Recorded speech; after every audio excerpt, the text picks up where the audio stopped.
Shalom, Amang Inang, rekan-rekan, saudara-saudariku yang dikasihi Tuhan. Salam sehat, salam sukacita, salam damai sejahtera untuk kita semua, dimanapun kita berada. Horas. Kita akan mendengarkan firman Tuhan. Dan sebelumnya, kita akan bersatu di dalam doa.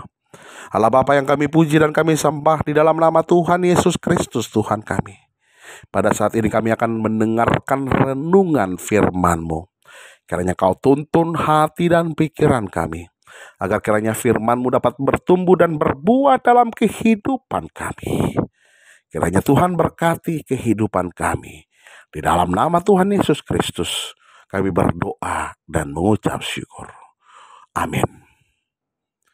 Renungan untuk kita pada saat ini tertulis dalam kitab Injil Lukas pasalnya yang keempat ayatnya yang ke-12. Beginilah bunyi firman Tuhan. Yesus menjawabnya, katanya, "Ada firman, jangan kau mencobai Tuhan Allahmu."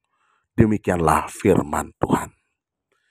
Saudara-saudariku yang dikasihi Tuhan, Amang Inang yang pada saat ini mendengarkan renungan firman Tuhan, pasti terlintas dalam kehidupan kita bahwa ketika manusia menghadapi persoalan, dia akan mencoba mencari latar belakang, apa yang menyebabkan dan bagaimana prosesnya itu menjadi sebuah peristiwa yang kita jalani.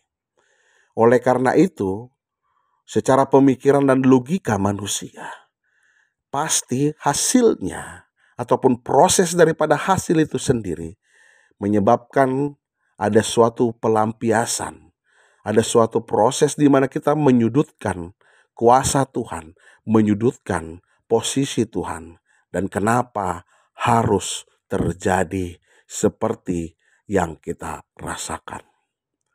Itulah seringkali membuat manusia seperti kehilangan harapan. Karena jawaban itu ujung-ujungnya akan menuju kepada proses di mana kita akan menyimpulkan bahwa itulah kehendak Tuhan.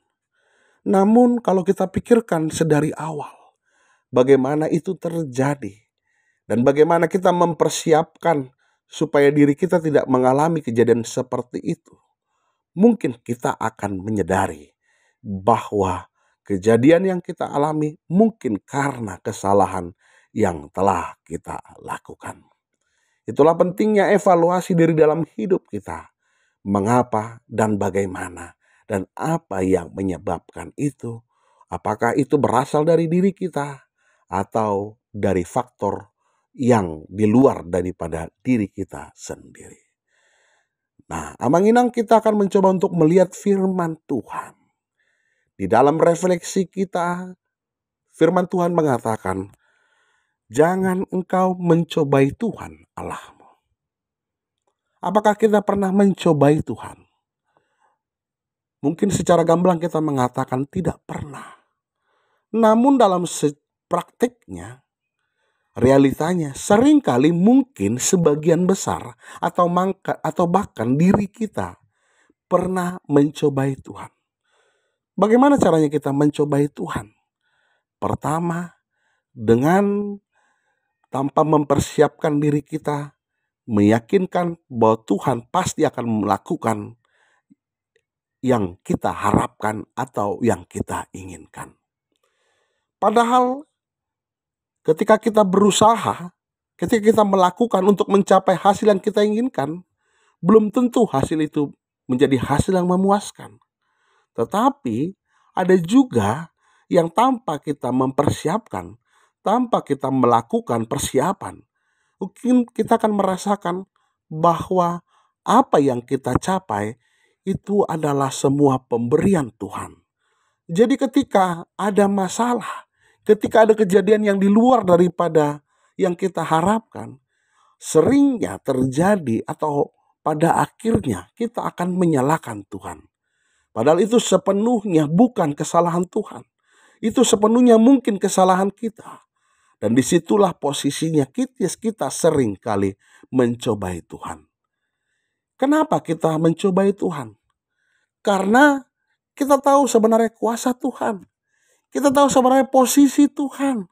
Nah, posisi Tuhan, kuasa Tuhan seringkali dibatasi oleh pada pemikiran manusia. Dan itulah yang ingin dikatakan oleh Yesus itu sendiri.